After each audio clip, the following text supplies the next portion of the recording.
Alors vous voyez cet homme-là? C'est Joseph de Fossé. Il s'apprête à commettre une vraie folie. Ils disent, bon, sa mère lui fait déjà reproche. Mais il sent que c'est son devoir. Alors il va le faire. Ce type-là, avec le casque, vient de lui demander d'aller jusqu'au village pour prévenir les Américains que les Allemands veulent se rendre. En fait, c'est un Alsacien. Et c'est son officier, juste à côté de lui, qui lui a demandé de traduire la chose. Il lui a même proposé un sac de 10 kilos de café pour le faire. Joseph n'a pas voulu du café, mais il va le faire.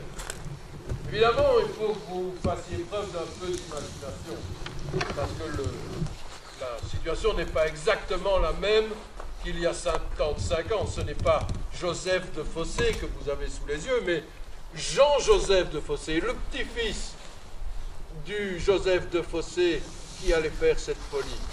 Et il va refaire les mêmes gestes que son grand-père il y a 75 ans. Il faut aussi que vous imaginiez, si on était vraiment il y a 75 ans, que la grange est ruinée, qu'il y a tout autour un amas de véhicules plus ou moins détruits, des cadavres, beaucoup d'Allemands ont souffert. C'est que ici, depuis 2 jours, et depuis que le brouillard s'est levé, et que l'aviation alliée a pu sortir, on a été pilonné, et sévèrement.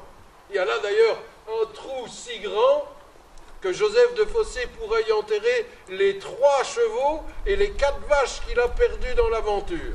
Oui, parce que comme il avait senti que l'aviation allait venir, vu que le brouillard s'est élevé, que les Allemands stationnaient tout autour de chez lui, il avait pensé qu'il valait mieux lâcher les mers et les faire courir dans les prés, plutôt que de les laisser enfermer à l'intérieur de la grange, au risque d'un incendie qui les aurait fait toutes périr.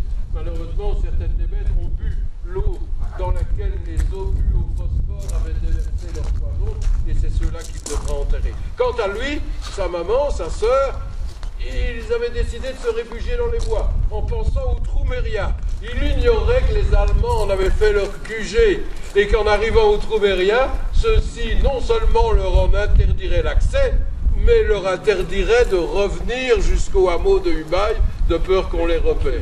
Si bien que Joseph vient de passer avec sa famille une nuit misérable dans la sapinière, en entendant passer les tirs d'artillerie et les avions.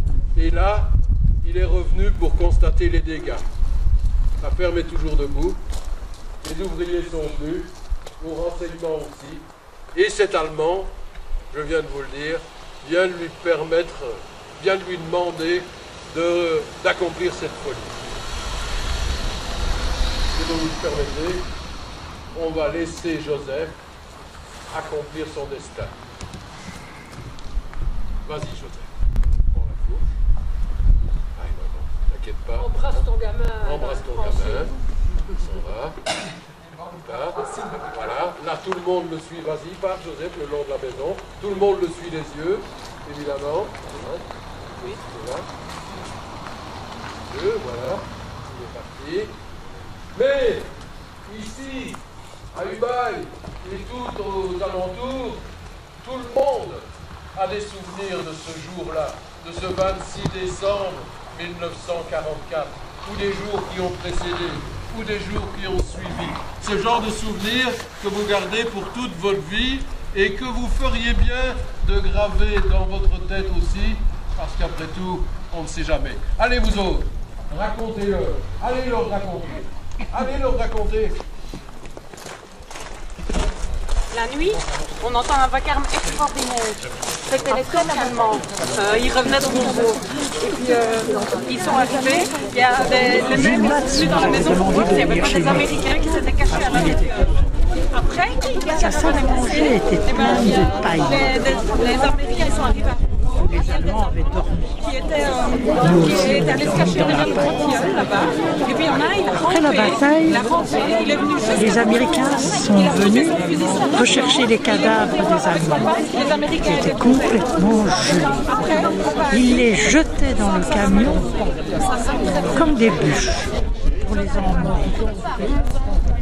Marie et Bette, 9 ans, en 1944.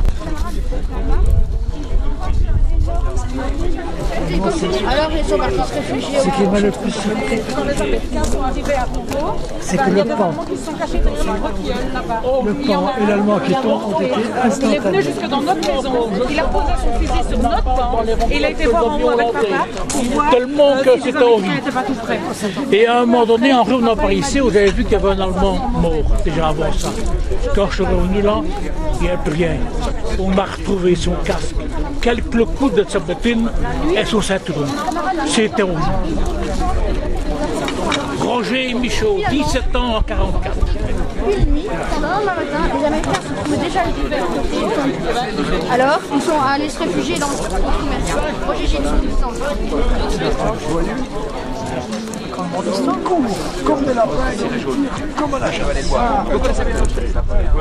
Lorsque ça s'est calmé, nous sommes remontés et lorsque nous sommes arrivés à hauteur de la porte d'entrée, il y a un obus qui est tombé sur le char que les Américains avaient placé devant chez nous. Il y a un éclat qui est passé devant moi et qui est allé s'encastrer dans la porte. J'ai eu beaucoup de chance.